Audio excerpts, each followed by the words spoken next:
Assalamualaikum warahmatullahi wabarakatuh. Halo teman-teman kelas 2, bagaimana kabarnya hari ini? Semoga teman-teman semua selalu dalam keadaan sehat, happy, dan tetap semangat belajar di rumah ya. Teman-teman, hari ini kita akan belajar tematik. Tema 3, tugasku sehari-hari. Subtema 1, tugas anak soleh di rumah. Pembelajaran 1 dan 2 dengan materi pelajaran denah rumah, mengenal pecahan uang, dan pengamalan sila pertama dan kedua Pancasila. Tujuan pembelajaran kita hari ini, yang pertama, melalui kegiatan mengamati gambar, siswa dapat memahami berbagai kegiatan sehari-hari di rumah dengan cermat. Yang kedua, melalui kegiatan mengamati denah, siswa dapat mengidentifikasi letak tempat dengan baik. Tujuan yang ketiga, melalui kegiatan mengamati gambar, siswa dapat mengenal dan membandingkan berbagai pecahan uang dengan tepat. Dan tujuan yang keempat, melalui kegiatan membaca wacana, siswa dapat mengidentifikasi pengamalan sila pertama dan kedua Pancasila dengan baik. Tapi sebelum itu, pastikan teman-teman telah menyiapkan buku dan alat tulisnya ya. Sekarang, mari kita membaca basmalah bersama-sama. Bismillahirrohmanirrohim. Baik, terima kasih teman-teman. Semoga apa yang akan kita pelajari hari ini dapat bermanfaat. Tugas anak soleh di rumah. Teman-teman perhatikan gambar berikut ya. Salman memiliki beberapa tugas di rumah. Selesai sholat subuh, Salman dan Sofia belajar mengaji. Ibu adalah guru mereka mengaji. Tugas Salman selanjutnya adalah menyapu halaman. Setelah itu, Salman membantu ayah mencuci mobil. Sementara itu, Sofia menemani ibu belanja di tukang sayur terdekat. Sebagai seorang kakak, Salman selalu menemani Sofia belajar. Sofia juga senang menemani Said saat bermain. Kakak dan adik itu saling mendukung dalam kebaikan. Kebiasaan baik Salman dan Sofia lainnya adalah menabung. Mereka berdua menyisihkan sebagian uang saku. Ibu selalu membekali makanan sehat untuk mereka. Uang saku itu dapat mereka tabung. Tugas anak soleh di rumah harus dilaksanakan dengan baik dan ikhlas ya teman-teman. Melaksanakan tugas dapat melatih kita untuk bertanggung jawab loh. Sebagaimana Rasulullah SAW bersabda, sebaik-baiknya manusia adalah yang paling bermanfaat bagi manusia lainnya. Hadis riwayat Ahmad dan Tabrani. Sekarang mari kita membaca teks berikut. Letak rumah Salman. Rumahku surgaku adalah ungkapan yang indah. Rumah adalah tempat yang menyenangkan bagi penghuninya. Rumah bisa membuat penghuninya merasa nyaman saat berada di dalamnya. Letak rumah Salman di pinggiran ibu kota Jakarta. Salman tinggal di perumahan yang asri dan sejuk. Di perumahannya masih banyak pepohonan dan taman bermain yang indah. Warganya pun masih suka bekerja bakti membersihkan lingkungan perumahan. Bagaimana dengan lingkungan rumahmu? Semoga lingkungan rumahmu juga bersih dan sehat ya teman-teman. Sekarang Bunda mau tanya, apa ya yang kamu ketahui tentang denah? Ya betul, denah merupakan petunjuk berupa gambar yang menunjukkan letak kota, menunjukkan jalan, menunjukkan arah mata angin. Sekarang, tahukah kalian bagaimana cara membaca denah? Sekarang teman-teman bisa mengamati denah rumah Salman berikut ini. Di sini, Salman, Susan, dan Jono tinggal bertetangga dalam satu perumahan di Jalan Jati Jajar. Sekarang teman-teman bisa perhatikan ya. Di sebelah kiri rumah Salman ada masjid. Di sini rumah Salman. Nah, teman-teman bisa lihat tanda panahnya mengarah ke arah kiri. Berarti di sebelah kiri rumah Salman ada masjid. Lalu, di sebelah kanan rumah Salman, lihat tanda panahnya ke arah kanan. Di sini rumah Salman, dan di sebelah kanan rumah Salman terdapat rumah Susan, teman-teman. Dan di depan rumah Salman, yang berhadapan dengan rumah Salman, ada rumah Jono. Oke, sampai sini paham teman-teman ya, bagaimana letak denah antara kanan dan kiri rumah Salman. Di sini juga teman-teman bisa lihat ada tanda panah, ada huruf U. Itu merupakan arah mata angin yang menunjukkan arah utara. Baik teman-teman, sampai sini paham ya? Sekarang, jawablah pertanyaan berikut dengan tepat. Setelah mengamati denah rumah Salman, pertanyaannya yang pertama, rumah Salman terletak antara titik-titik dan titik-titik. Coba sekarang teman-teman, lihat, amati denahnya. Apakah teman-teman tahu? Rumah Salman ada di tengah-tengah. Rumah Salman terletak antara masjid dan rumah Susan. Oke, siapa yang bisa menebak betul ya? Selanjutnya, teman-teman bisa amati lagi letak rumah Salman dan jawab pertanyaan berikut. Rumah Susan terletak di sebelah titik-titik rumah Salman. Oke, teman-teman fokus di rumah Susan. Rumah Susan terletak di sebelah mana rumah Salman? Di mana teman-teman? Di sebelah kanan rumah Salman. Oke. Selanjutnya, di sebelah kanan rumah Salman terdapat, teman-teman bisa lihat fokus di rumah Salman. Oke. Fokus di rumah Salman. Sekarang teman-teman beri tanda ke arah kanan.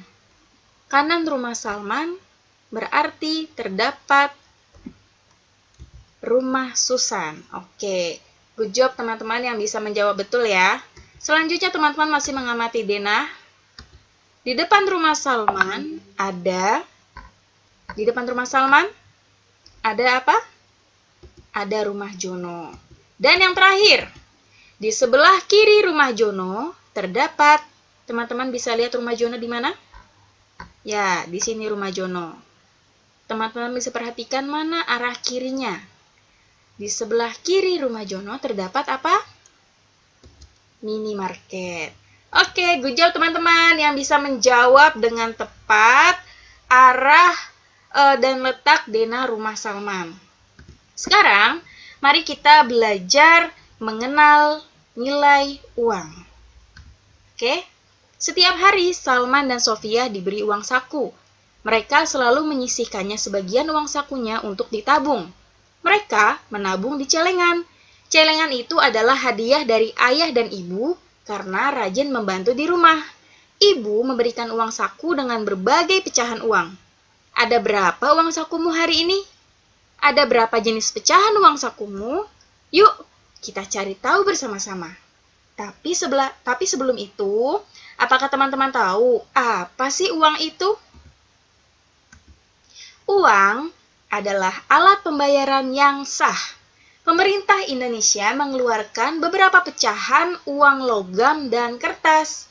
Rupiah adalah mata uang negara kita, Republik Indonesia. Simbol mata uang negara kita adalah Rp. Jenis uangnya terdiri dari uang logam dan uang kertas. Bisa lihat teman-teman di sini contohnya ya. Ada uang kertas dan uang logam. Nah, di sini Bunda mau kasih satu contoh uang kertas yang nilainya kecil. Jadi di sini selain ada uang kertas, ternyata uang 1000 itu juga ada uang logamnya. Jadi sama teman-teman ya. Jadi mulai dari cara menulisnya dan cara membacanya antara uang kertas Rp1000 dengan uang logam Rp1000 itu sama. Di sini contoh pertama ada uang Rp5.000. Kira-kira bagaimana ya cara menulisnya? Uang ini, cara menulisnya, kita awali dengan huruf R besar dan P kecil. Setelah itu dilanjutkan dengan menilai uangnya. Nah, nilai uang bisa kita lihat pada gambar uangnya nih teman-teman. Maka bisa kita tulis ya, 5.000. Ingat, jika lebih dari 3 angka dari belakang, maka harus diberi titik. Gimana caranya? Caranya kita hitung dulu dari belakang. 1, 2, 3, titik. Paham teman-teman?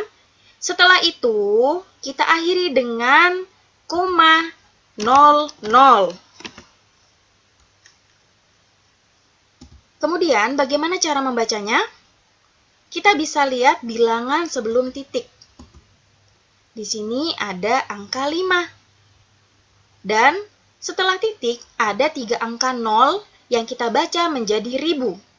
Maka, dibaca Rp5.000.